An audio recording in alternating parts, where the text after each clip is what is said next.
would like to apologise to the people of Eyemouth, you know, my neighbours in the community and my peers, the people that have raised me, whether it was intentional or not. Do you think she would like to apologise? A huge overwhelming sense of betrayal. This is not what we were promised. This is not what we deserve. So I guess pretty vague, but my first question is, what did you think of the consultation at the high school? I think it was a very difficult night for council officers and I think the town really came together to make their opinion very well heard. So the consultation was kind of headed by two main people, John Curry and a lady called Julie Perroni. Yes. Now, it was my personal feeling that Julie Perroni treated a lot of the people in that room with quite a level of disrespect, I'd say, whether that was intentional or unintentional. Now, I fully appreciate that being in a room with, I should say, about 200, 250 people who, and it is a really divisive subject. So there's a lot of emotions and tension, so I understand that. But I just felt the way she responded to some of the comments, I actually thought it was quite disrespectful. I do think there was a few moments where I was sitting in the audience and thinking, really, that just calm down a bit. And yeah, I would agree to a certain extent that there were times it was a cringe moment and I thought, just take a deep breath, please.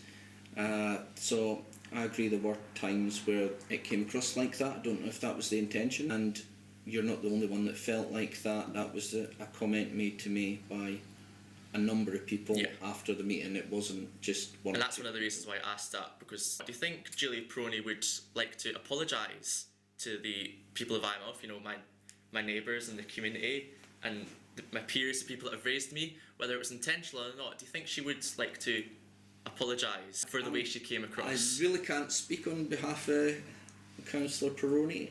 You could ask her. I'd love to. I know am I suggesting she was intentionally disrespectful. I would just like to give her the opportunity to apologise if it came across she was disrespectful. So, and I would be more than happy to sit with her and for her to try and explain the plans one-on-one, because as I said throughout the consultation, with all due respect, you've not been able to answer a single question presented to you tonight. So I would like to give her the opportunity to further explain the plans. Well, your interviews are doing quite well, so you might actually get her attention. I'll give Hopefully. you your email address. And I think that was one of the reasons why she wouldn't even look at me that night. It's quite possible. You didn't expect to get 10,000 views within 2 days. No. So. Well, a couple of people at the consultation actually mentioned the video. Yeah. And Julie Perroni said, "Oh, what video is that? I'll have to keep an eye out for it." And I thought, you've seen it. I tagged the council in it.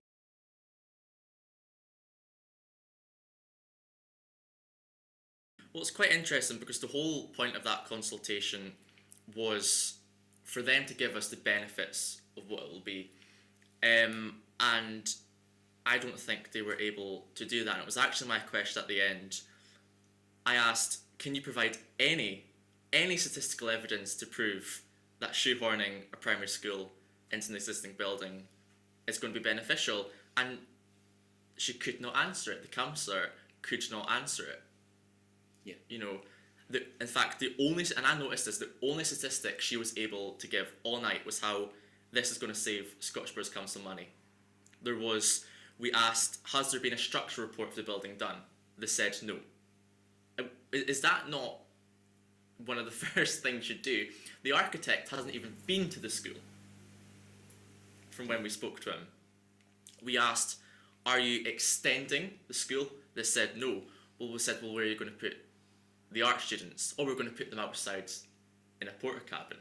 But then when we questioned them on that, they said that they're staying in the school. So it seems that, I don't even think they've seen the plans themselves, because they were unable to answer anything. Council laid out 3 options, and option 2 was roughly what they're proposing to do now, which was to put it inside. I think option 2 was an extension of the high school. Yes. But either way, that only got 3 responses, Yeah. which is not a lot.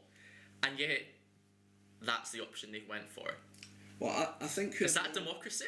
whoever organised the petition has definitely shown that if you want to get people's opinions and their voice heard, I mean, online it's over 700 now. And About this, and I think there's just a huge overwhelming sense of betrayal. This is not what we were promised. This is not what we deserve. I think we owe it to our kids, because this isn't. There's, what was the number? It was 370 students currently at Eyemouth Primary School, but that's at one time. We're talking about thousands and thousands of students throughout the years. I think they deserve better than this. I agree. I mean, have you seen what Gala has got? A puddle which warms up. They've got this state-of-the-art school. It's a swimming pool. It's a puddle with lights that heats up. Earlston, I've got a new primary school. Peebles, I've got a new... I mean, Yeah. talk about letting them eat cake. And this is what we get offered? So there was something interesting that I was made aware of before. It's alleged that Scottish British Council have been given in between 700,000 and £1 million from the Levelling Up Fund. And if they don't commit to a plan for a new primary school by the end of next year, they'll lose the funding. Do you know anything about that? Off the top of my head, I cannot remember the exact figures of everything, but I can go away and ask, and I can confirm at a later date what that is. Yeah. But right now I'm not It seems sure. the council, they're doing quite a good job of keeping people in the dark. A lot of people have shared that opinion, that they don't feel like they're getting a lot of transparency. I've had that complaint numerous times. So At the consultation, there was a lot of people who pretty bluntly got told to stay quiet. There was a lady there from the teachers' union, and she was there on a professional level and on the level as a mother, and she was told to be quiet. Several other people were told not to talk. Members of staff who wished to remain anonymous, and they have revealed if they say anything, if they speak their opinion, they will lose their job. Is that because these aren't just teachers or teacher assistants or canteen workers, these are parents too. Do they not have a right to be concerned about, say, their 4-year-old child sharing a bathroom with an 18-year-old? I know that when the union lady, Natasha I think it was, when Natasha spoke, and yes, it was certainly as if she was kept quiet. Another thing I kind of wanted to touch on was the head teachers. Now, I thought that was really, really, really, really interesting. Now, they're limited in what they can say personally, but they got up and they spoke from what I interpreted was very, very, very scripted. I don't think they really wanted to say anything. And I think the people sensed that. I think that really, I want to say, angered a lot of people, because it was like, have you ever watched the Hunger Games, where they're going around and it's like, tell us what you really think. Power and glory of the Capitol. Tell us what you really think. Panem today, Panem. Mr. Chapman got up there and he read from this bit of paper, and it was my interpretation that he didn't want to say that, and it was just, it felt like a betrayal to me. What they were reading was their professional opinion, not their personal opinion. I won't comment whether they personally think it's a good idea or not, because I don't know. So could it not be their professional opinion to disagree with the plans? They gave their professional opinion. It was written beforehand. It kept them on track so that they didn't say anything wrong, which is fair enough. That's in that kind of situation, they don't want to So say in other the wrong words, thing. pretty scripted. I do agree that the people around me were saying, well, look at their face. I don't think they believe it. And Well, actually, that was a big what problem. we were talking about before, when that wee laddie got up and spoke about the technical department, I seen Mr. Chapman's face. He was nodding, he was looking at him, smiling, and I noticed that, and I thought, I sensed a lot of conflicting emotions within him. You could be right. I won't comment on how Robin was feeling, but I think he probably felt what I felt at the time when you've got a pupil at Eyemouth High School standing up in front of that many people and giving it what for. I really just thought, whatever your opinion is, good on you for being brave enough, and it speaks volumes for the high school as it currently is, that it's brought on a pupil to actually stand up and take on a room full of adults like that. So I was really proud that we've got somebody like that.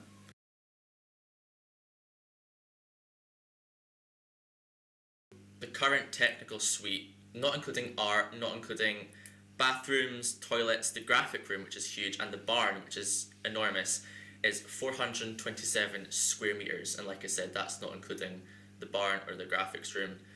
So the size that they're offering in these proposed plans are 197.8 square metres.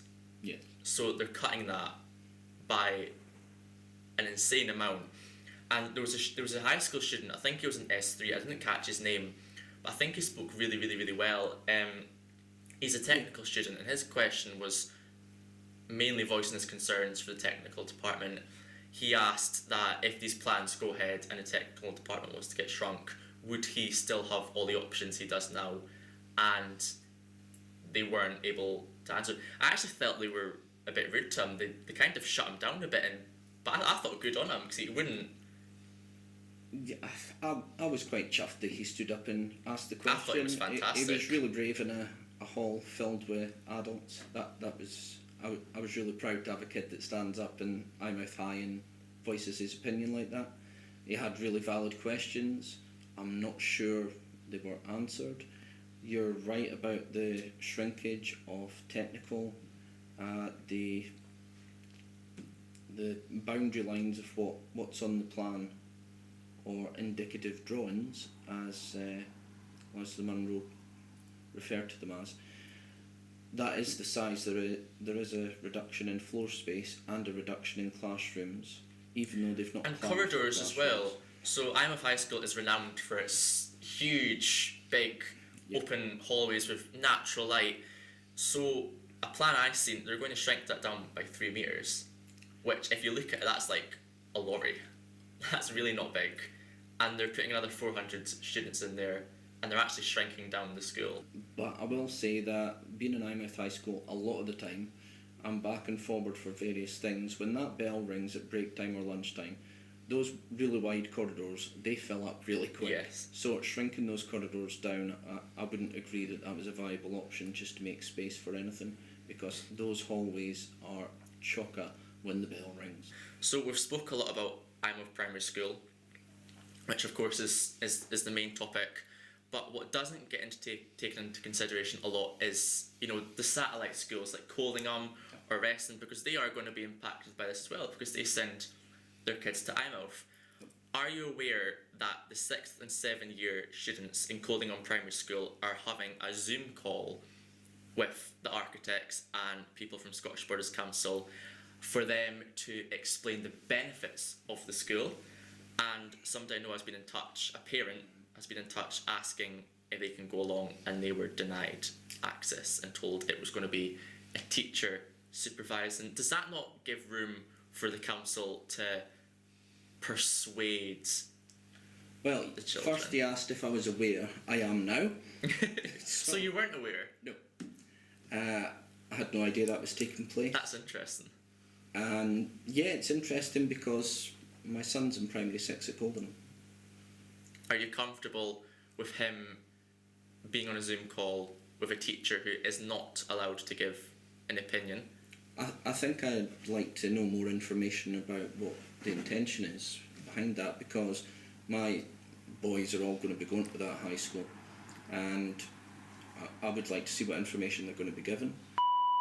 So, welcome to my post-consultation facts and figures, or as I like to call it, Chelsea's match of the day. Now, as you can see behind me, I've got a beautiful wee art display, and these are the proposed plans for the new school. I'm just going to talk it through you. So, as you can see from my gorgeous drawing, this is the existing high school.